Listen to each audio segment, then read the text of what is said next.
What you need to start cleaning up your secateurs, it's obviously a dirty pair of secateurs, a bowl of warm soapy water, something abrasive to clean off the dried up sap and dirt that's on the secateurs, on the metal.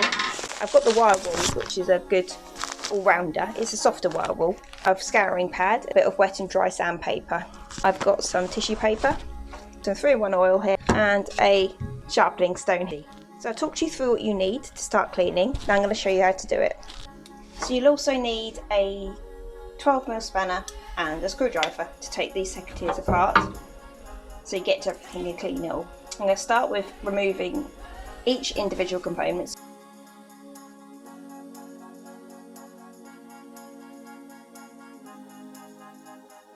Leave it in there for a minute or two to give it a soak. Now for the cleaning process. A wire wool and a bit of water is always a good way to start. It's soapy water as well, so it should help. But anything that won't come off with the wire wool, I've also got the scouring pad to try, which I'll get in there soaking, and then we've got the emery paper as well, which I'll go last. Be careful when you're washing the blade, because it's sharp, well, it should be sharp, so be careful when you're giving it a scrub that you don't cut yourself. So that's looking much cleaner now. Now before I put it all back together, I'll sharpen the blade.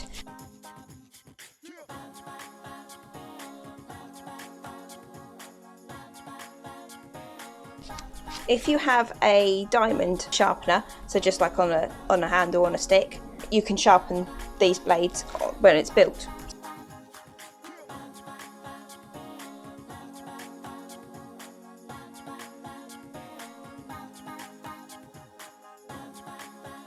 Right, now I've got to put it back together. So let's walk it through. 3 little pips, 3 little holes, and then they line up with the holes and they'll just fall into place. Easy. The bolt that goes in through here and connects the two has got a shoulder that fits in with the square hole on that side. So we will put those together and that goes through nicely.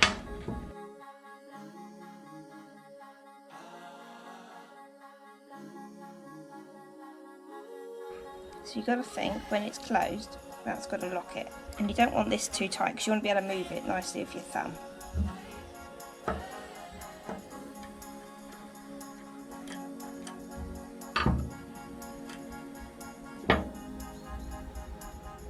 Yeah, so that's perfect. Open back up and then we put the spring in. So it just sits between those 2 pips there. So you can see again, 2 pips.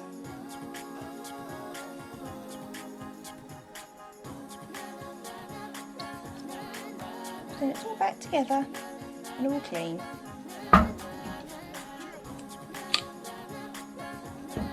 And then to oil it, because you need to keep the it protected from the weather and keep it running smoothly, I just oil the spring, just a little bit in each bit, and then work it together, and then it spreads the oil throughout the spring.